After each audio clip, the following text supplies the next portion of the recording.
Good afternoon, everyone. I'll be starting our report with the introduction of our topic, which is psychoanalysis by Sigmund Freud. Sigmund Freud was an Austrian neurologist who lived from 1856 to 1939.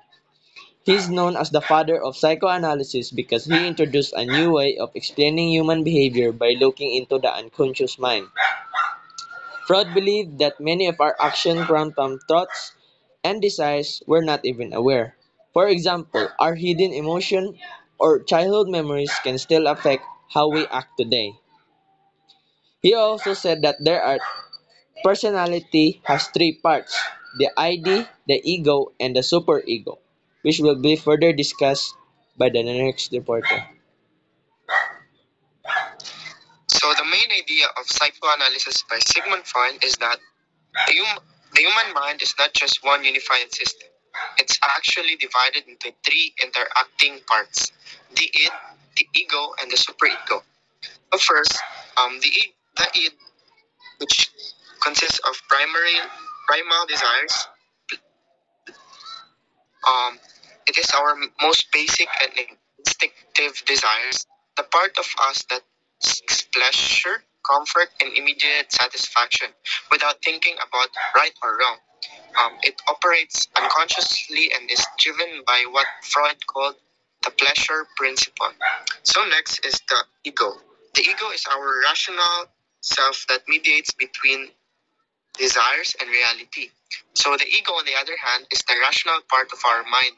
It acts as a mediator between the id's impulsive drives and the real world.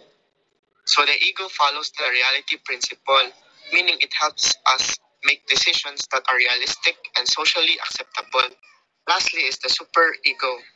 Superego is the internalized moral conscience, which is the sense of right and wrong. So the superego is our moral conscience, the internal voice that tells us what is right and what is wrong based on the moral values we've learned from our parents and society. So the most basic example uh, to to give you the example of ego and superego is that the scenario is you're on a strict diet, but you see your favorite chocolate cake in the refrigerator. So ang id mo ingon nga, I want that cake right now. It looks so good and I deserve to enjoy it. So the id only thinks about the pleasure and instant satisfaction without considering the consequences like imong health, imong guilt, so on. So next is the ego. The ego then steps in and reasons, na maybe I can have a small slice instead of the whole thing. That way I can enjoy the taste without breaking my diet completely. So the ego tries to balance the its desire with reality.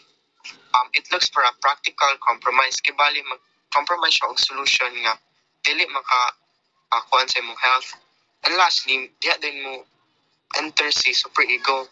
Si superego, i-remind ka niya nga you promise yourself to stay disciplined and healthy. Eating that cake would break your commitment. So the superego represents your moral conscience. It pushes you to do what is right and not what feels good. Um, so Freud believed that moral behavior happens when the ego is able to balance its impulses with the superego's moral rules. In other words, our ego helps us act in ways that satisfy our desires, but still align with our sense of morality and social norms. He also emphasized that early childhood experiences, especially our interactions with parents, play a major role in shaping our personality and moral values. The lessons, the discipline, and affection we receive as children deeply influence our future sense of right and what's wrong. So next, let us go on to the key concepts in Freud's analytic theory, which is the forces that drive the mind. So firstly, the unconscious mind. So Freud believed that much of our behavior is influenced by thoughts, memories, and desires that are hidden in our conscious. These are repressed, meaning we often push them out of our awareness, but they still affect how we think, feel, and act.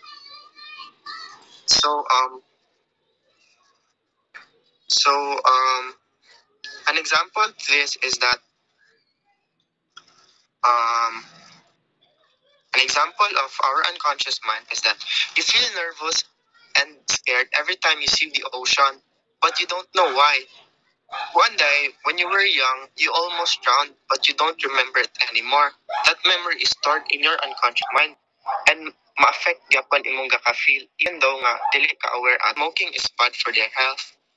They deny the reality to avoid feeling anxious or guilty. Or dili sila mag-guilty, dili nila i-accept na ang smoking kay bad. So next is repression. Ang example sa repression kay a person who was bullied in his childhood doesn't remember the experience but still feel nervous around groups. The painful memory is pushed into the unconscious mind. And lastly is the projection.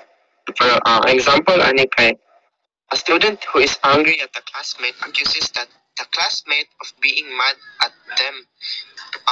They project their own feelings onto someone else para dili sila ma-feel anxious or guilty. Ilang ipasa ilang projection sa others.